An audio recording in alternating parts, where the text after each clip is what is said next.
السلام عليكم ورحمة الله وبركاته، حبايبي في كل مكان، عاملين ايه؟ اللهم صل وسلم وبارك على سيدنا محمد وعلى اله وعلى اصحابه اجمعين. ازيكم؟ عاملين ايه؟ كل سنة وانتم طيبين. بنكمل لسه في حلويات العيد. هنعمل بقى النهارده المنين والقراقيش السادة اللي بتتاكل الصبح بقى كده بعد صلاة العيد، بكوباية شاي بلبن بقى كده. حاجة كده حلوة قوي وبترمي معانا كمية ما شاء الله حلوة قوي، احسن ما تشتريها من بره. انا هشتغل النهارده، قول بسم الله، على كيلو دقيق. كيلو دقيق عادي خالص نخلاه وحط عليه ذرة ملح او رشة ملح. عندي هنا كوبايتين سمنة على زيت. عايزة سمنة بس ماشي، عايزة زيت بس ماشي، عايزة سمنة على زيت زي ما انا عاملة ماشي، بس لازم نعرف ليه، يعني هو ده ليه المادة الدهنية دي. لو عملتي سمنة بس هيبقى المنين بتاعك اللي هو ناعم قوي، يعني قريب للكحك كده، يبقى عامل زي قريب للكحك، هو يعتبر مقادير الكحك. طيب ولو عملته زيت بس هيبقى ناشف جدا. لكن انا قسمت بين الاتنين، عايزه النعوميه بتاعه المنين من جوه وفي نفس الوقت القرمشه بتاعته اللي بتبقى من بره، يعني تيجي تقطميها يتقطم معاكي وفي نفس الوقت يبقى ناعم من جوه. فعشان كده انا حاطه سمنه على زيت، عايزه سمنه بلدي ماشي، عايزه سمنه عاديه ماشي، المهم بس تكون الزيت اللي تحطيه يكون فاتح عشان ما يغمقش معاكي العجين ويعمل معاكي ريحه. عندي هنا كوبايه كبيره زي ما انتم شايفين، المج ده كبير اكبر من الكوبايات المعياريه. عايزه احط فيه كوبايه لبن، لو احتجت تاني هزود ميه. نفس الشيء برضو، لو اللبن بس هينشف العجين، ولو الميه بس انا عايزه ليها طعم، فانا خلطه بين الاتنين. عندي هنا كيس خميره كبيره، وعندي نص كيس بيكنج باودر، هاخد نصه بس تمام عشان يفرغ العجينه من جوه وتبقى هشه. وعندي بقى معلقه ريحه كحك، عايزه تحطيها حطيها، مش عايزه براحتك. وعندي معلقتين من السمسم، تمام كده. وطبعا معلقتين سكر عشان خاطر نشغل الخميره. عايزه بقى تحشيها بعجوه ماشي، بملبن ماشي، تبقى ساده ماشي، كله متاح معاكي. هقول بسم الله، هشغل بس الخميره الاول معايا. احط كده معلقتين سكر كبار، بسم الله، 1 2، حتى عشان خاطر العجينه يبقى ليها طعم. هقلب بس السكر ادوبه، يستحسن اللبن او الميه يبقوا دافيين مش سخنين عشان يشغل معاكي ايه الخميره على طول. كده اصلا الجو حر اصلا الايام دي، فهي مش يعني هتشتغل معاكي على طول. بسم الله، ضغط كده الخميره، بسم الله الرحمن الرحيم. هي مقدرها سهله جدا، يعني شبيهه قوي على فكره للكحك اللي على البارد، شبيهه جدا. هو نفس مقادير الكحك البارد، نفس تقريبا المقادير، بس بدل ما تشيلي نص الزيت تحطي ايه نص سمنه، لكن هي هتبقى نفس المقادير. خلاص انا كده دوبت الخميره، هسيبها بقى على جنب كده ايه تخمر مع نفسها. هنزل بقى على الدقيق بمعلقه ريحه الكحك، مش حباها ما تحطيهاش. هنزل بشويه سمسم كده حوالي معلقتين، انا بحب فيه السمسم حلو كده يبقى باين بيدي طعم، وطبعا غير الطعم اللي بيديه طعم حلو. انا كنت هقول حاجه بس نسيت ما علينا. بسم الله، هنزل بنص كيس البيكنج باودر، ما تكتريش عشان ما ينفخش معاكي قوي، هو بيبقى حوالي 16 جرام، هنزل بس ايه بنصه كده، تمام كده.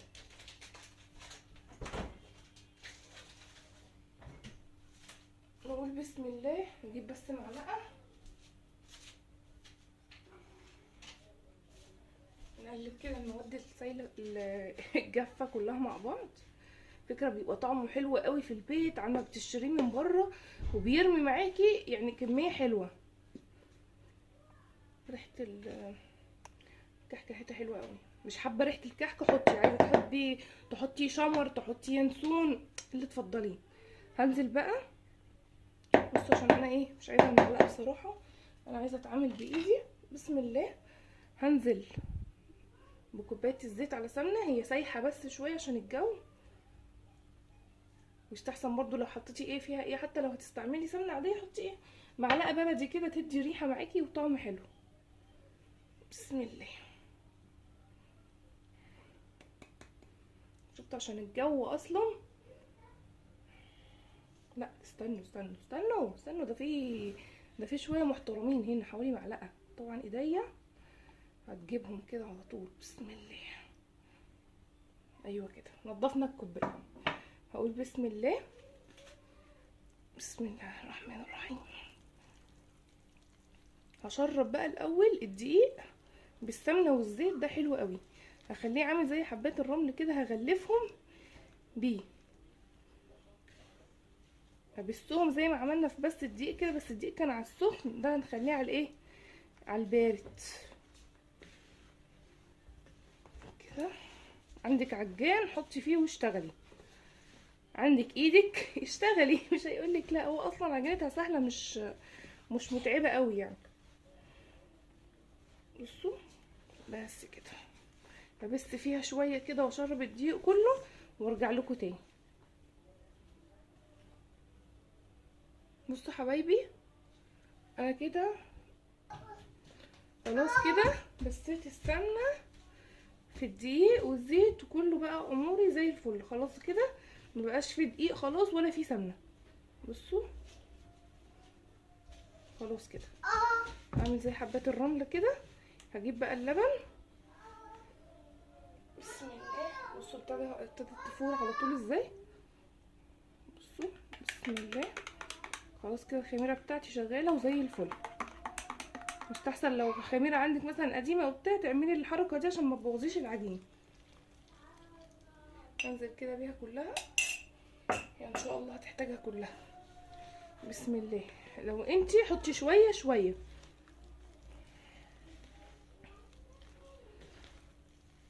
بسم الله. بصوا شربت الميه قوام كده. بسم الله.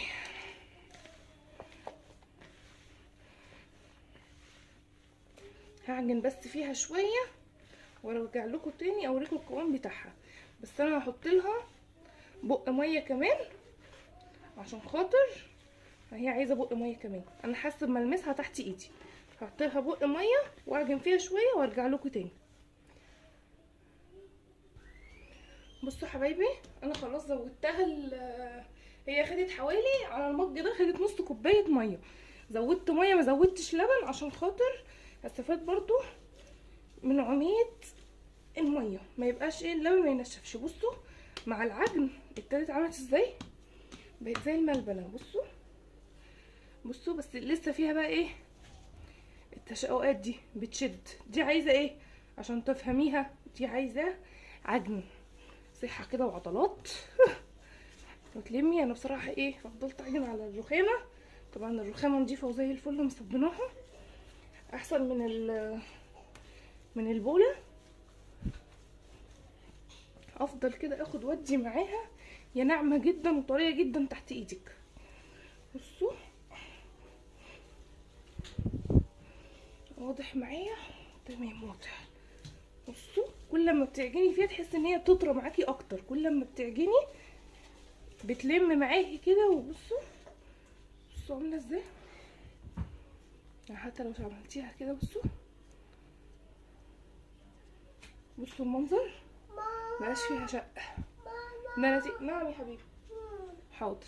بصوا دي نتيجة العجن. خلاص كده ابتدت تلم. بصوا ملمسها تمام حلوة قوي كده.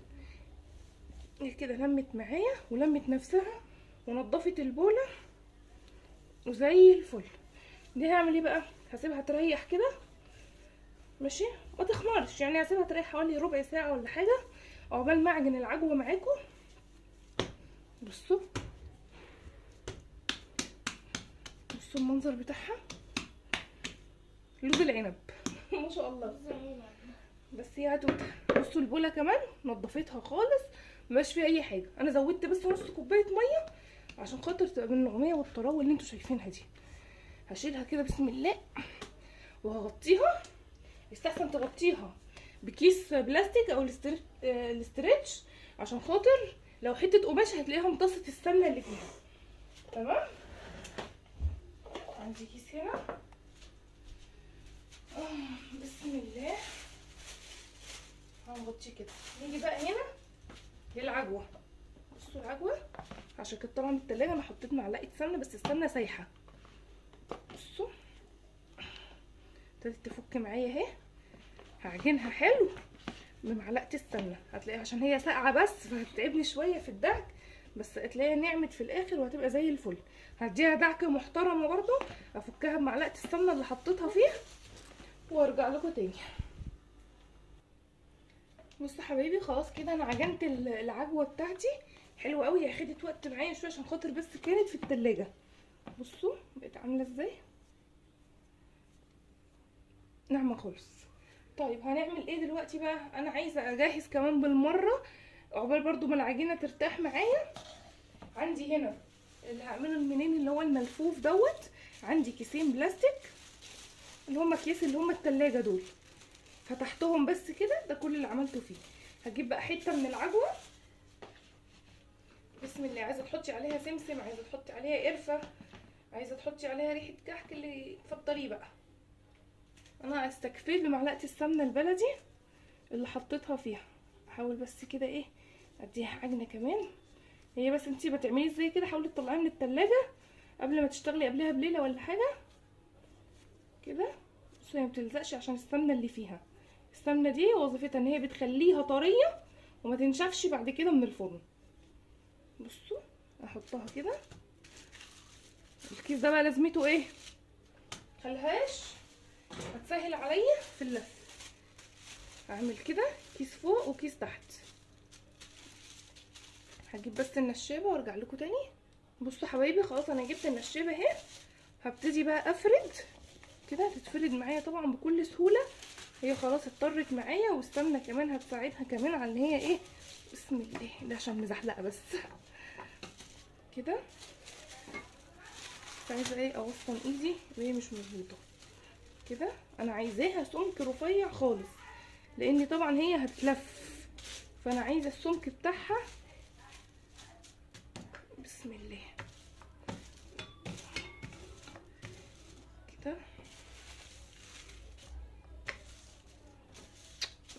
الرفيعه عشان كنت بعجن عليها فمزحلقه.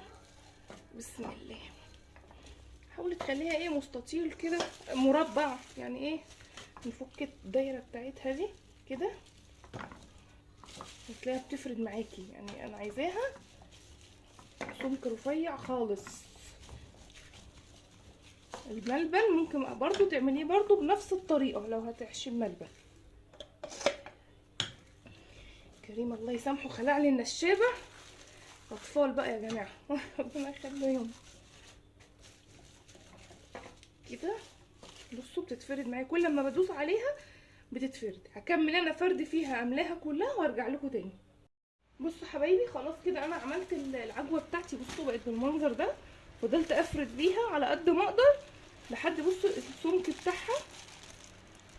السمك بتاعها رفيع خالص لان هو هيتلف زي ما قلت لكم. وديت شويه عجوه كده فضلت اكور يعني صبعتها وفضلت اعملها كده لحد بالسمك ده عشان خاطر افردها جوه العجينه. عقبال ما خلصت ده بقى كان ايه اللي حصل؟ كانت العجينه بصوا ما شاء الله، بصوا عامله ازاي، بصوا المنظر. هبتدي بقى اشكل خلاص فيها كده على طول، واخلي برضو عليها الكيس كده عشان خاطر ما تنشفش مني او تشقق او يحصل فيها حاجه. نعمل الاول نقول بسم الله، نعمل المنين الساده الاول. ناخد كده قطعه من العجين كده. بصوا المنظر ما شاء الله تبارك الرحمن. نعمل كده اللي هي الايه، هنعمل كده. هتتعجن الاول كده لان انا كده كده هخمرها تاني في الصاج قبل ما تستوي، يعني قبل ما اخلص كده. هي مش محتاجه نشبه ولا حاجه. بصوا اصلا بصوا انا بشدها بتتمط معايا. حاولي بقى السمك لا تطولي قوي ولا تصغري قوي. ديت اللي هتبقى ايه، نخلي دي ايه ساده ولا نخليها بعجوه؟ طب تعالوا نخلي دي بعجوه. يلا نبتدي. ما دام العجوه جاهزه معانا اشدها بس كده شده يمين وشده شمال كده تبقى عريضه. هنزل فيها بالعجوه كده في النص. هو كده مش واضح اي حاجه، استنوا انزل لكم التليفون كده. تمام. هعمل كده، اضغط كده العجوه في النص عشان تبقى ايه طريه، واجيب دي. استنوا يعني مش مظبوطه معايا دي، مش عشان مش عارفه اقف على الكاميرا كده. واجيب دي كده كده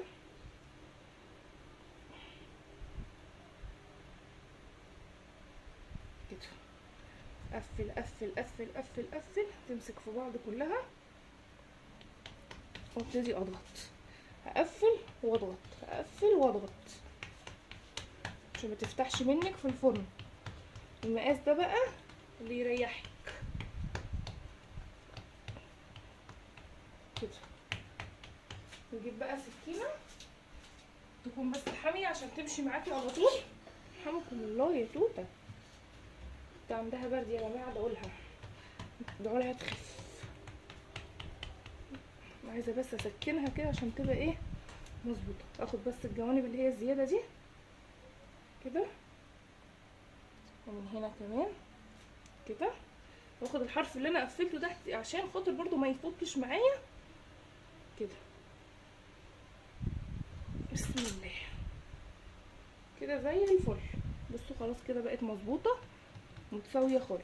هبتدي اقطع بقى منين اللي انا عايزاه على قد القطع اللي انا عايزاها. عايزاها رفيعه، عايزاها تخينه كده يعني. بس حاولي ما تتخنيهاش قوي عشان هي طبعا لسه هتخمر تاني وهتدخل الفرن وفيها بيكنج باودر. بلاش اضغط كده عشان بتعلم كده على طول.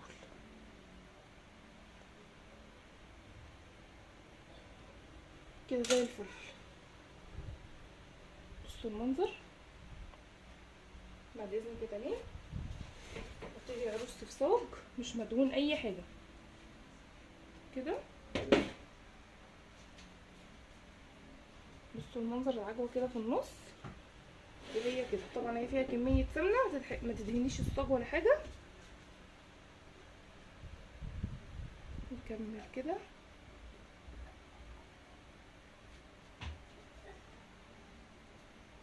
بالمنظر ده. هكمل انا بقيت اعمل مثلا صاج بالكميه العجوه دي بنفس الطريقه دي، ونرجع نعمل الساده ونرجع نلف المنين مع بعض. بصوا حبايبي خلاص هنعمل بقى كده الساده. بصوا انا عملت صاج عجوه، بصوا ما شاء الله تبارك الرحمن بالمنظر ده. دي انا عاملاها رفيعه شويه اللي هي دي، ودي السمك بتاعها تخين شويه. تمام يعني انت في ايدك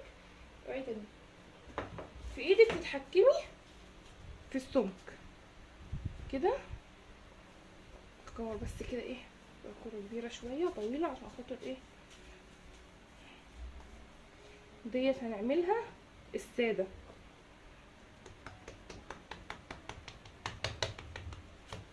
هي بصي بتتفرد بايدك، لا عايزه نشابه ولا عايزه حاجه. بسم الله. دي برضو القرقوشه هتبقى كبيره شويه مش مهم. اشيل بس الزوايد، اظبط الجناب عشان متبقاش حته عاليه وحته واطيه، يعني حته تستوي وحته لا. بسم الله كده. دي قرقوشايه كبيره او من نهايه كبيره تمام. بصوا نحط العجين نلمها كده اهو. بصوا المنظر عامل ازاي. هكمل برضو بقيه الكميه الساده ونرجع بقى نلف التاني مع بعض. بصوا حبايبي خلاص كده انا عملت الصاج دوت كمان.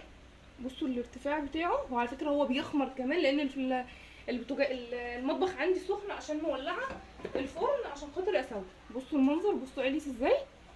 دي هدخلها على درجه حراره 180. الرف اللي في النص هتقعد حوالي من 10 دقايق لربع ساعه. عقبال عايزاها مقرمشه اكتر سيبيها شويه تاني بس عشان خاطر ما تغمقش منك اكتر من كده. تمام. انا مولعه الفرن دلوقتي بتاعي يسخن عشان اشتغل عليه، ولسه عندي ما شاء الله يعني ايه كميه عجين برضو. نعمل بقى المنين اللي هو الملفوف دوت.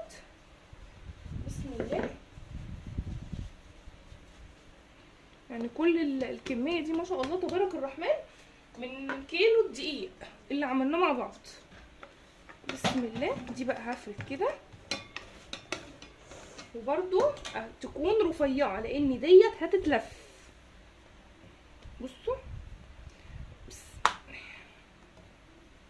كده احاول اخليها كده ايه مستطيل على قد لفه العجوه اللي انا عاملاها. يعني ايدك ايه حاولي تظبطيها كده على قد ما تقدري كده. الحته التخينه انا عايزاها رفيعه خالص رقيقه، لان زي ما قلت لكم هتتلف عشان خاطر تستوي ما تبقاش عجين من جوه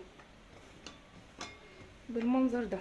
خلاص كده اتلفت وبقت زي الفل.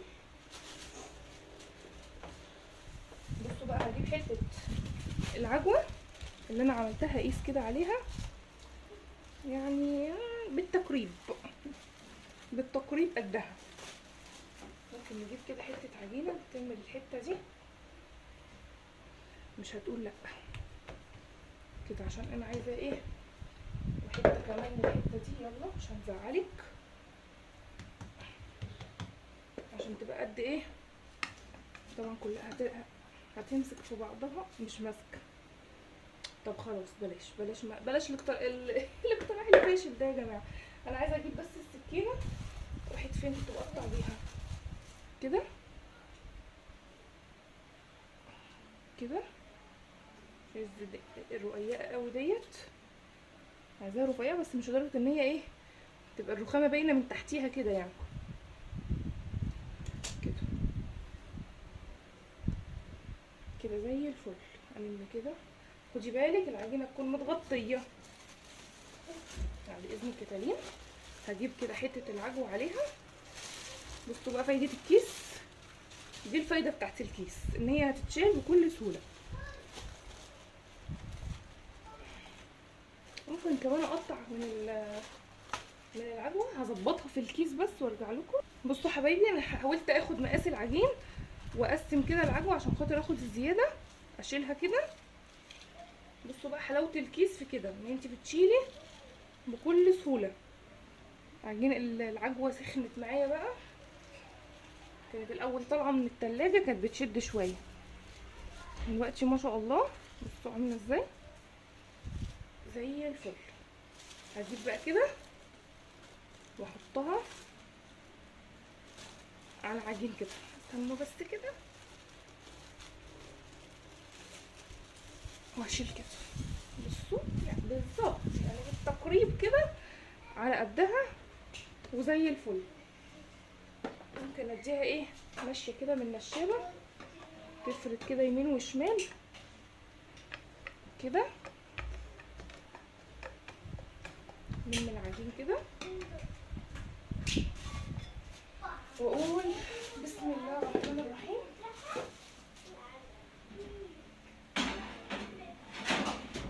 كنت بحط الصاج بس في الفرن وعايزه صينيه عشان ارص فيها. استنى اجيب الصينيه. يوم بيبقى فيه عجين في البيت ده بتبقى الدنيا ايه مربوكه شويه كده، بس والله العظيم بتبقى متعه وحاجه حلوه بالذات لما بتخلصيها في الاخر وتشوفي النتيجه بتاعتك بتبسطك قوي. بصوا بقى هعمل كده كده. بصوا كده. انا مثلا اخلي عشان خاطر ما يبقاش كبير قوي، يعني مش عايزاها تبقى تخينه قوي. هقطع على كده كده بقى عندي رول. هنيمها كده ونقطعها مع بعض، بس نكمل دي كمان معاكم. بسم الله. بصوا حبايبي خلاص الم دي كمان. ممكن نلمها من هنا بقى من حته العجين اللي هناك كده كده كده كده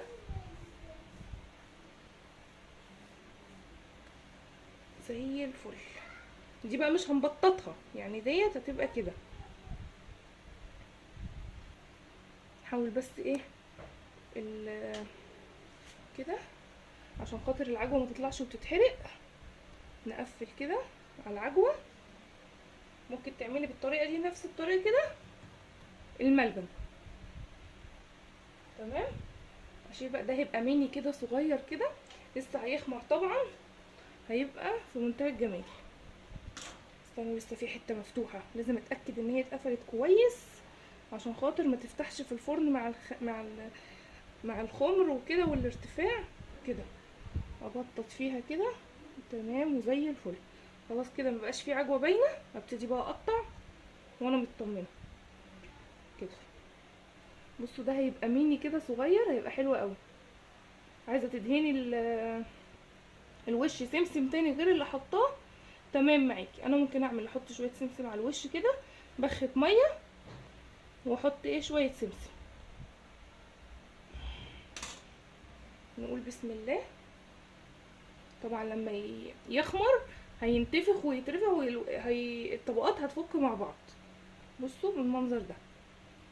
ابص برضو في صاج او في صينيه فرن اللي هتعملي فيه برضو ما يعني خليهم بعاد عن بعض كده عشان خاطر لسه طبعا هيخمر زي ما قلنا. ده هيبقى ميني كده صغير تمام. هعمل بقى الرول التاني واقفل خلاص العجين ويطلع من الفرن واوريكم الشكل بتاعه. بصوا حبايبي انا كده خلاص خلصت المنين بتاعي كله. دي الكميه اللي جت اللي عملها ما شاء الله كيلو. بصوا المنين الصغير ده اللي قلت لكم هيطلع مني، بصوا ما شاء الله عامل ازاي، والتسويه بتاعته زي الفل. ده حجمه اكبر شويه زي اللي بتجيبيه من بره بالظبط، وهي تفرقي عنه. كل اللي عملته حطيت شويه سمسم زي ما قلت لكم على الوش بس كده. كمان اللهم صل على النبي كده اوريكم كمان المنين الساده. انا عملت مقاسات، يعني ده مثلا مقاس صغير، ده مقاس ده اللي هو الكبير. بصوا التسويه بتاعته، طبعا هو لسه سخن. بصوا عامل ازاي من جوه، مفرغ ومش ني، بس هو عايز يتحمص شويه كمان عشان هو لسه دافي. ده مقاس كمان بسم الله. ده بقى صغير يتحمص كمان شويه في الفرن. بصوا المنظر عامل ازاي. وده اللي هو بعجوه عملته، لسه في كمان شويه استنى. بصوا ما شاء الله. ده عشان اول حاجه طلعت بيقطم معايا ازاي، وفي نفس الوقت ناعم من جوه. بصوا العجينه مستويه وزي الفل. بس اتمنى بقى تكون الوصفه عجبتكم ونالت رضاكم. اتمنى بقى منكم الدعم والشير واشتراك في القناه، وشجعوني كده بكلمه حلوه وحاجه كده موفره وخير في البيت زي ما بنقول. شوفي لو يعني دول حوالي 2 كيلو من بره تقريبا، يعني انا ما وزنتهمش بس هم يجوا يعني كده. بس حاجه سهله كده وموفره، وان شاء الله تعملوها وتطلع معاكم مظبوطه باذن الله. وكل سنه وانتم طيبين، وربنا يعين علينا الايام بخير يا رب. والسلام عليكم ورحمه الله وبركاته.